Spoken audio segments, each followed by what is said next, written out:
Estamos iniciando mais uma aula do estudo da série psicológica das obras da benfeitora Joana de Ângelis e hoje vamos dar prosseguimento às nossas aulas sobre as doenças da alma. Na aula de hoje vamos falar sobre fobias e ao medo. E para falar desse assunto já vamos trazer o pensamento de James Hollis. James Hollis, no livro Os Pantanais da Alma, ele nos diz assim: as fobias, do grego phobos, que significa medo, podem ser causadas por um trauma específico. No entanto, frequentemente, as fobias não se baseiam em uma experiência traumática identificável. Muitas vezes o nosso medo é uma representação simbólica da ansiedade e flutua sem nome no inconsciente. Olha o quanto é profundo o que nos traz aí James Hollis. Nós sabemos e primeiro vêm os impulsos e de repente nós estamos manifestando o medo. O medo, e muitas vezes é inconsciente, não tem um objeto identificável. E aí nós perguntamos, mas por que eu estou com medo? Isso eu não sei. Muitas vezes nós nem sabemos o porquê estamos com medo. Muitas vezes nós olhamos para um objeto e falamos, eu estou com medo disso, eu estou com medo daquilo, mas nós devemos parar para pensar, e o medo, ele simboliza um valor. E valor, quando nós falamos de valor, nós estamos falando de sentimentos. Então nós deveremos estudar o nosso medo. Então eu falo, eu tenho medo de falar em público, eu tenho medo de altura, eu tenho medo disso e daquilo. E esse medo se torna uma patologia, uma doença, tem uma representação simbólica na nossa vida espiritual. E precisamos entender o que esse medo está nos convidando a mudar. O espírito convidando o ego, o self convidando o ego a mudar. E aí precisamos acordar para a mudança. Vamos prosseguir com as palavras da benfeitora Joana de Ângelis no livro Triunfo Pessoal.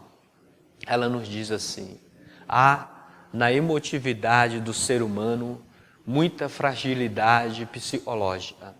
Ocorrências sutis e graves fazem desencadear conflitos adormecidos no seu inconsciente pessoal, transformando-se em transtornos perturbadores. Trata-se de forças impessoais retidas no abismo do inconsciente. E a benfeitora vem nos falando claramente. E a nossa emotividade, ou seja, as nossas emoções, são muito frágeis. Por quê? Porque a emoção é um efeito gerado por uma causa e é um sentimento. Então, os sentimentos nossos estão enfermos e aí a emoção é frágil, é fraca.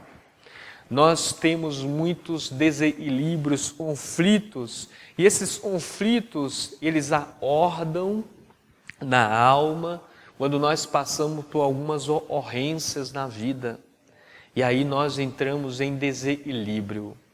O abismo e é o inconsciente, as nossas vivências passadas vêm à tona e aí nós desequilibramos. Vamos prosseguir para entender. Nos diz a benfeitora no livro Triunfo Pessoal: as fobias estão associadas espiritualmente a condutas incorretas anteriormente vivenciadas. quando se permitir os indivíduos abusos e crueldades, ou sofreram sepultamento em vida, considerados mortos, estando apenas atalépticos, desenvolvendo a claustrofobia, ou foram vítimas de crueldades em praças e ambientes abertos, diante da massa alucinada, desencadeando agorafobia e fobia social. E a benfeitora está nos trazendo aqui. Nós devemos levar ao pé da letra, né? Devemos olhar o espírito do ensinamento. Não é porque nós temos claustrofobia e devemos, então eu fui sepultado vivo em outras vidas, né? Não, não é isso, né? Eu tenho agora fobia social, então eu fui ali em praças públicas, em outras encarnações, ali através de crueldades comigo. Não, não é isso, né? A benfeitora está dizendo, e tudo tem uma causa. Os efeitos é gerado por causas. Pode ser assim ou pode ser e não. Então, dentro das nossas vidas, né, das nossas reencarnações, nós deveremos, como espírito e somos, e nós já temos essa consciência, estamos muitas e muitas vidas, deveremos parar. O porquê isso está acontecendo comigo? Por esse medo fóbico, por essa patologia aonde é catalogada pela ciência oficial como agorafobia, fobias específicas, fobia social e assim sucessivamente, tudo transtornos da ansiedade. Por que isso está acontecendo comigo? Isso deve ter uma causa. Se essa causa não está na vida presente, na nossa infância, nas nossas vivências dessa vida, com certeza está nas vidas passadas. Mas o importante não é eu identificar a causa. O importante é eu olhar para mim, né, e identificar o que precisa ser mudado nos meus valores, nos meus sentimentos. Pois o sentimento, o valor está em desequilíbrio pelas pressões, pelas provas que nós passamos. E aí isso se manifesta com esses efeitos, com esses efeitos no organismo físico, no psíquico e no emocional. E aí deveremos prestar atenção para vencermos esses desequilíbrios, para equilibrarmos o que está em desequilíbrio em nós. Vamos prosseguir, e a benfeitora nos traz no livro Amor, Imbatível Amor. Ela nos diz assim: entre os fatores responsáveis pela instalação da síndrome do pânico, destacam-se os conflitos infantis, geradores de insegurança e ansiedade, os fatores genéticos que facultam o desencadear da predisposição biológica para a instalação do distúrbio, e os espirituais, enraizados no ser e desconsiderou as soberanas leis e se reencarna com predisposições fisiológicas. Então nós somos seres complexos.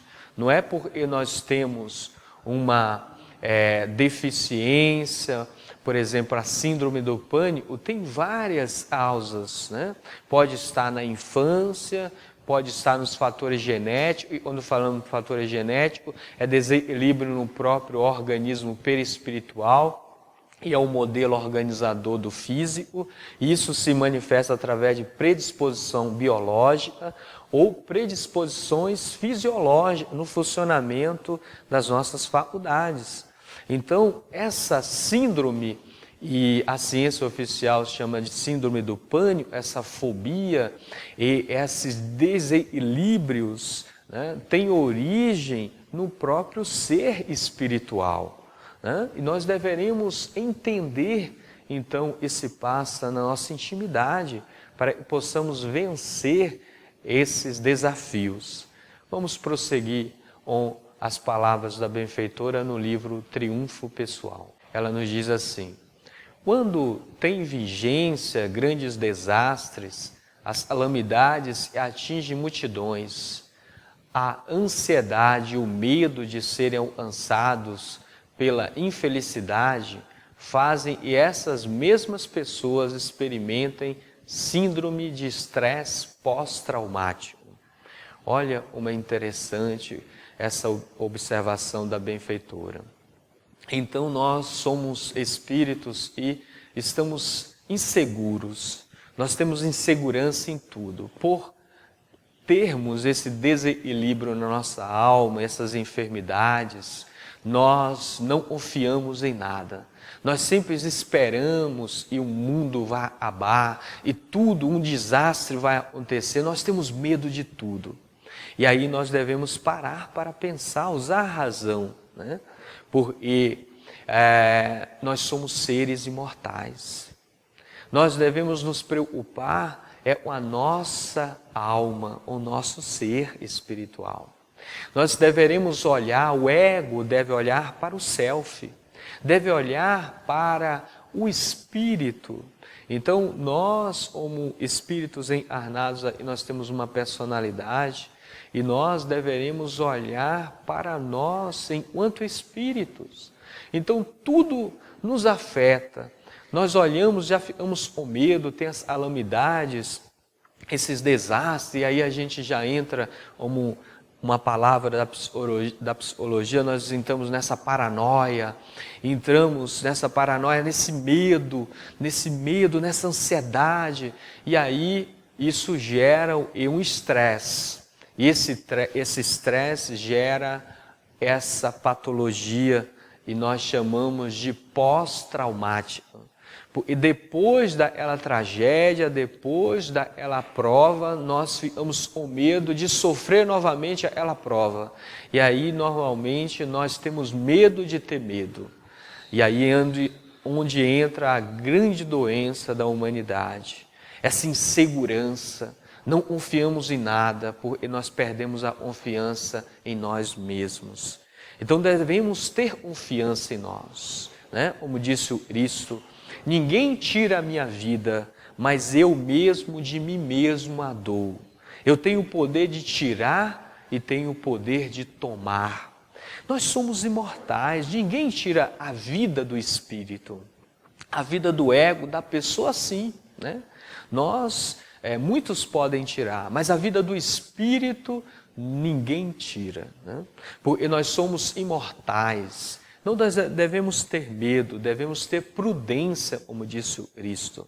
Nós devemos ter sabedoria para viver e não medo da vida. Vamos prosseguir para que possamos compreender mais adiante. Então, a mentora vai nos dizer assim, no livro Conflitos Existenciais. Os processos psicoterápicos são de grande eficiência para restabelecer a saúde emocional ao paciente fóbico, trabalhando o inconsciente de forma a demonstrar-lhe a inutilidade do receio e jamais se transforme em acontecimento prejudicial à sua saúde. Novas associações podem auxiliar na representatividade e faculte o equilíbrio, proporcionando bem-estar e autoconfiança. Então, a psiquiatria está aí para isso, para nos ajudar com os medicamentos, né? Os terapeutas estão aí para isso, para nos ajudar dentro da terapia, né? Mas nós não devemos esquecer, também somos espíritos e devemos cuidar do espírito. Nós devemos começar a pensar e a viver como espírito. Então nós devemos voltar o olhar para nós. Novas associações, nós devemos questionar o porquê eu estou pensando isso. O porquê sempre eu fico com medo de tais situações, né? E devemos olhar para nós, buscar mudar aquele pensamento, voltar os pensamentos para outros aspectos, olhar com mais positividade a vida, né? Não ter medo de viver, ter esta autoconfiança, acreditar e nós não estamos aí desamparados. Existem leis espirituais que regulam a nossa vida. Nós somos guiados, somos orientados, mas a prova depende de nós. Nós somos os alunos e o professor em nenhum momento vai responder a prova para o aluno. o aluno e deve fazer as suas lições. E nós somos alunos matriculados nessa escola, nesse planeta, e nós deveremos ter essa autoconfiança. Se errarmos uma lição, vai apresentar outra para nós. O professor sempre educa. Devemos ter essa confiança, devemos ter confiança para viver. Vamos trazer aí então mais uma observação da benfeitora, para que possamos trabalhar essa fobia, esses medos que temos em nós. Ela nos diz assim: não obstante os resultados positivos que possam resultar, as diversas psicoterapias de valor inestimável, é conveniente não se esquecer da renovação moral do paciente, da sua mudança mental de atitudes para com a vida, ao mesmo tempo laborando em favor do grupo social, portanto, de si mesmo, com vistas ao seu futuro saudável e feliz. Não tem outro caminho, não? O caminho é a nossa renovação moral. O caminho é mudarmos o que pensamos e o que sentimos. E para mudarmos isso, não existe também outro caminho, a não ser o trabalho, o labor, né? E nós deveremos trabalhar. Já dizia um benfeitor espiritual, ele dizia assim: trabalhar para compreender e compreender para trabalhar. Deveremos trabalhar sempre, mas não em favor agora do nosso ego, da nossa individualidade, mas em favor do coletivo, do nosso grupamento social, porque a nossa família não é só a família consanguínea, a nossa família é universal. Os espíritos reencarnados aí nesse orbe, nesse planeta, são nossos irmãos, e nós deveremos trabalhar em favor da sociedade, em qualquer lugar, seja nas obras sociais, seja dentro da própria asa espírita, do centro espírita, em outras instituições religiosas, mas nós deveremos fazer algo pela humanidade, porque, como nos ensina a benfeitora espiritual, trabalhando em favor do social, do coletivo, nós estamos trabalhando a favor de nós mesmos, porque estaremos entrando em equilíbrio com as leis de Deus. Como nos disse um sábio, é dando e se recebe, e é perdoando e se é perdoado. Então, é nesse momento, nessa vida de relação, de interação com o outro, e nós nos encontramos. Nós vamos agradecendo por mais essa oportunidade dessa aula, e nós convidamos a todos que aí nos assistem para interagir conosco, mandar aí as suas perguntas ou as suas observações. Pode interagir, isso é importante, a gente estar em comunicação, para que a gente possa ir crescendo, melhorando aí o estudo, se aprofundando cada vez mais. E o Cristo nos abençoe, e assim seja.